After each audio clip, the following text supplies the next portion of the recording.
Saludos maestro, ¿cómo está? Muy buena, gracias por todo maestro. Gracias por darme la oportunidad de poder aquí en estos breves minutos poder hablar sobre el capítulo 2 de historia. Mire, todo inició cuando la Revolución Francesa del año 1789.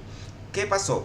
Esto implicó un cambio real en el trato de los seres humanos, en donde esta nación francesa exigía a sus ciudadanos libertad, igualdad, fraternidad y sobre todo en maldad. ¿Qué implica esto, maestro? Que todas estas luchas, gracias a los abusos que se cometieron contra esos ciudadanos por muchos años, por la iglesia, por el imperio, por el reinado, por Luis XIV, es una serie de personalidades que impactaron de manera directa en que todos los franceses se pusieran a una para lo que fue más adelante lo que se llamó la Declaración de los Derechos del Hombre y del Ciudadano. Es decir, ya, dijeron ya esa monarquía absolutista. En ese mismo sentido, estos ideales que promovían los derechos básicos como la libertad, la libre expresión, derecho a la propiedad privada, derecho al debido proceso, entre otros derechos que fueron exigidos en ese momento por los ciudadanos franceses, que carecían prácticamente de nada. Es decir, no había ningún tipo el ciudadano no tenía ningún tipo de beneficio por parte del Estado. Entonces ya todo eso sirvió para que incorporar ya en el año 1775 la parte de los en Estados Unidos y 1776, es decir, ese fue el marco de referencia que ya 13 años, una década después, sirvió a Francia para poder, ya cuando los Estados Unidos obtuvo su independencia, en base, ese elemento sirvió como referencia para que en Francia la Revolución Francesa caeciera. Y se cambiara sobre todo la forma en que los derechos eran positivados, o sea, no era, estaban de manera en la costumbre, no estaba concebido en las cartas humanas.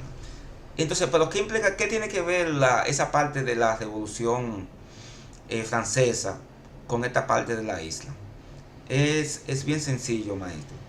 Lo que sucede es que ya después del descubrimiento de América, nosotros sufrimos mucho hecho que nos marcó en la historia. Entonces, mientras la parte oriental de la isla española, que tenía ya raíces africanas, franceses, ella a la parte oriental de la isla le llamaba Saint-Domingue. Es decir, y este surge por un conflicto generado en España que ocurrió durante la guerra de sucesión de la corona española, que se enfrentaba por los intereses religiosos y comerciales, en el cual se vio concretado en el año 1795. O sea, España estaba reconociendo que existía un lado afrancerado en la parte oriental de la isla cuando firma lo que se llamó el Tratado de Basilea, que este le puso fin a una disputa que había en el lado europeo entre Francia y España, motivos bélicos, por motivos religiosos, motivos económicos, geoestratégicos y otros tipos de causas. Entonces, el Tratado de Basilea puso fin a la guerra entre ambas naciones. Pero la condición que puso Francia era que para ellos desocupar la parte que estaba siendo invadida en España, ellos a cambio debían de entregarle lo que le llamaban un trueque, la parte oriental de la isla española. ¿Y qué usted cree que pasó? Simple. Ellos, los españoles, con tal de salir de ese hostigamiento que le tenían los franceses, aceptaron ese acuerdo, sin pensar las consecuencias que iban a quedar de este lado del continente. Entonces, hay que recordar ya que para el siglo esa génesis de ese tratado fue cuando en el siglo XVI España, que tenía en ese momento, en el siglo XVI, el control total de la isla.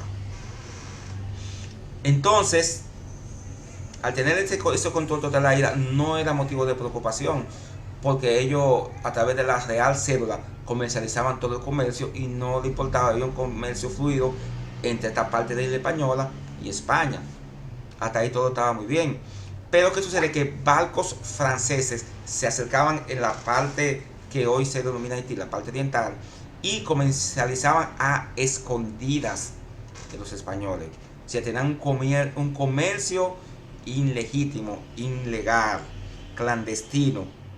Entonces, la única salida que vio el rey de España fue que le ordenó, envió como gobernador a Osorio para que estamos hablando del año 1601, para que en un lapso de tiempo, que fue cuando se ejecutó la devastación en 1505, 1506, despoblara toda esa parte que estaba haciendo el comercio ilegal, a los fines de que única y exclusivamente se comercializara con España, ya que, como le había dicho, Francia era la nación enemiga de los españoles.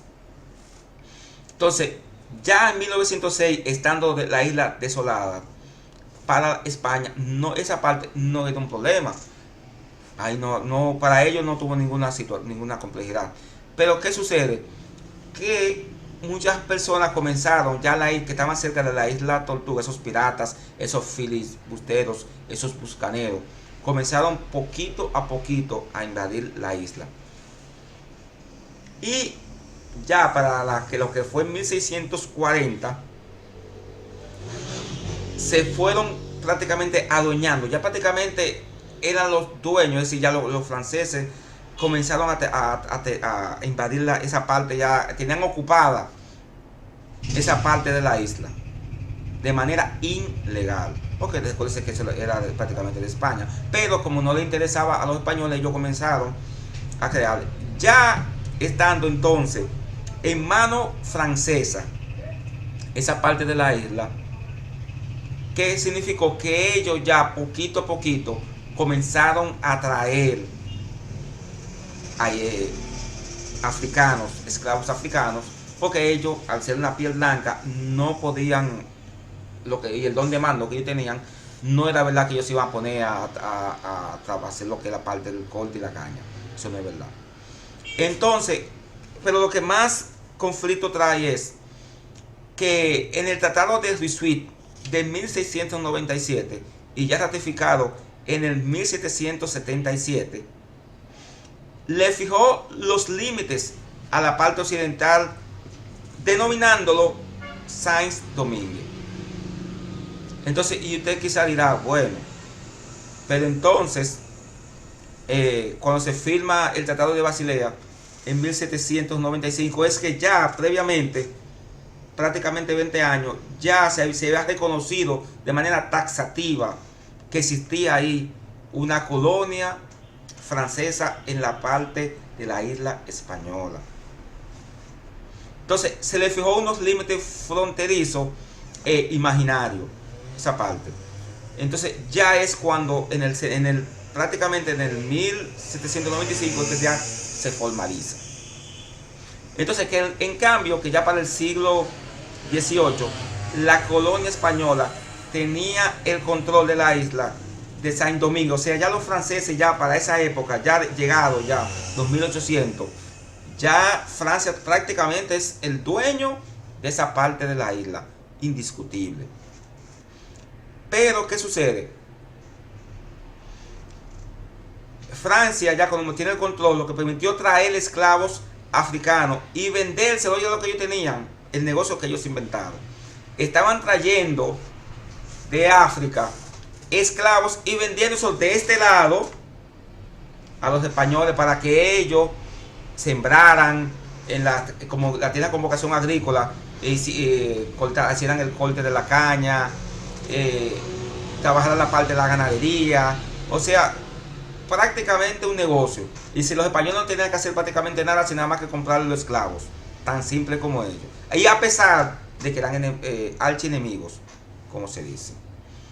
Entonces ese negocio es una muy buena economía, Es decir, que cada día demandaba de más y más esclavos. Pero ¿dónde venían a parar esos esclavos, maestro? A la parte oriental de la isla San Domingo, que hoy se denomina Haití, de diferentes partes de África y de diferentes sexos, para que se pudieran multiplicar. Entonces ellos ya se cargaban de lo que eran las plantaciones de caña, del azúcar, del corte de madera, de la ganadería. Es decir, y prácticamente como eran grandes latifundios que aquí existían, los hacendados necesitaban de grande personal para poder producir su tierra y ellos poder obtener su modo de vida. Entonces, ¿qué implicó esto? Llegó un momento, que por eso fue que empecé con la Revolución Francesa de 1789, porque todo eso sirvió de referencia a esos africanos que estaban también siendo hostigados aquí en esta parte de la oriental de la isla por los franceses, y ellos también exigieron, esos africanos le exigieron a esos franceses la abolición de la esclavitud, así como ellos lo hicieron allá en Francia, ojo por ojo y diente por diente. Entonces ya, aunque, es decir, ya un tiempecito ya, esa declaración de Lomé fue la base también de esos africanos que tenían conciencia. De Salines, Toussaint Louverture, como lo vamos a ver, ellos eran grandes líderes haitianos, sindicales, esclavistas, pero tenían una visión diferente a muchos de los restos y pudieron crear grupos y pudieron crear conciencia a otros con relación a su libertad. Es decir, de que así como ellos estaban propugnando la eliminación de la abolición y que no haya privilegios, lo estaban exigiendo aquí en esa parte oriental. Es decir, y eso fue lo que motivó a Toussaint Louverture a exigirles a esos franceses de que también le dieran a ellos esa medicina de libertad que también ellos estaban predicando allá en Francia. Entonces, en ese sentido, ese conflicto étnico que se armó aquí, en esta parte oriental, entre franceses y africanos, hizo que se expulsara a esos de piel blanca, pues, para que me puedan entender, y se quedaran los de piel negra. Es lo que provocó una migración de los colonos blancos hacia Francia, ya para el año 1802. Pero cuando llega al poder en Francia, Napoleón Bonaparte, este no se sintió conforme como la forma en que se liberó de lo que ellos entendían, de lo que se había negociado, de que era su colonia. Y mucho más ellos que habían negociado en 1795 toda la isla, la adquisición de la isla, para que ellos poder desocupar la parte de España que estaban invadiendo. Entonces, él llegó con esa mentalidad de que la isla íntegra le pertenece a Francia y debía comenzar por el lado oriental, o sea, por el Saint-Domingue. Entonces, ¿qué sucede? Existió una sublevación que comenzó en el año 1801, prácticamente donde fueron expulsados ya esos franceses, en donde se dice que prácticamente que ellos celebran lo que le llaman esa independencia, prácticamente de 1901. Entonces, ya continuó la sublevación ya para el año 1902, pero el líder es Jean-Claude Dessalines, porque Toussaint Louverture, cuando llegó Napoleón, lo mandó, envió un grupo a negociar con él y lo pacificó. Pero cuando lo pacificó, ve que Napoleón, vete en barco, que Napoleón te quiere ver para darte un reconocimiento, y allá lo mataron, lo fusilaron. Y entonces aquí quien quedó en la cabeza, la parte de aquí, Saint-Domingue, con el liderazgo, fue Jean-Claude Dessalines, que unificó a todas las fuerzas negras, pudo hacer lo que jamás se ha podido hacer. Porque al ser de diferentes razas, rasgos, cultura, en África, aunque todos son prietos, nunca se han puesto de acuerdo, jamás se han vuelto a poner de acuerdo. Entonces unificó la isla para alcanzar la independencia total ya para el año 1802. 4, naciendo ya a partir de ahí lo que se llama hoy República de Haití. Ahí sí podemos llamar República de Haití. Entonces ahí Dessalines, como padre de la patria, los haitianos, se proclamó como el Jack I, o sea, como emperador, creó una dictadura en ese pueblo. Entonces inició automáticamente los ataques en la parte española a la isla en el año 1805. Pero ya esta parte de española se fue defendida fielmente. Inclusive por más de un mes. Inclusive recibieron la misma ayuda. No sé si esta parte de la española de la isla recibió la ayuda de Francia. Porque la visión de ellos era que todo, el objetivo de ellos en el fondo era quedarse con todo. Porque ellos, es decir, ellos ayudaron a derrotar a la parte haitiana, pero para tratar de dominarla, para quedarse con la isla entera francesa, que lo vamos a ver más adelante, que hay una era aquí que se llama la era de Francia en la española, la isla española, y es fruto de que ellos se quedaron aquí. Es decir, los franceses vinieron aquí a ayudar, pero no ayudar por ayudar, sino para quedarse aquí como se quedaron un tiempo, para tratar de hacer cumplir el tratado de 1795 de Basilea. Entonces, después de esta ayuda, trataron de controlar la parte occidental de la isla, obligando a Dessalines al retiro de la tropa haitiana, pero a su vez ordenó a los esclavos que cuando ya se vio acorralado Dessalines por la parte francesa, que lo hizo ceder, retroceder hacia atrás al parte de lo que es República de Haití, porque ya le había logrado la independencia. Cada vez que retrocedía a su alrededor, ordenaba a los haitianos que quemaran todo lo que está alrededor, todas las plantaciones, toda la finca, todo. Y lamentablemente, con esa parte que ellos lamentablemente se quedan, y hoy por hoy, jamás esa zona ha podido ser fructífera. El maltrato fue tan vil y tan cruel que esa zona jamás ha sido productiva en más de 250 años. Increíble pero cierto. Entonces, ya esa parte de Haití tiene impregnada esa parte cultural, esa mentalidad que luego más adelante, para el 22, no invaden. Y es fruto de ese odio que surgió en ese momento, de que no se pudo conseguir ese avance que tenía tan adelantado en eso. Pero la parte haitiana se quedan con esa mentalidad y lo logran ya en el año 1822, por alrededor de 22 años. Creando esas zozobras. Y por eso hoy por hoy la República de Haití es la más pobre y ha sido fruto de ese conflicto que existió en ese momento. Entonces, más adelante también, como le estaba diciendo, maestro, existió ese conflicto. Y eso es hoy por hoy lo que se está debatiendo en Liga. Ese conflicto que tenemos consecuencia de esa situación que estuvimos hablando.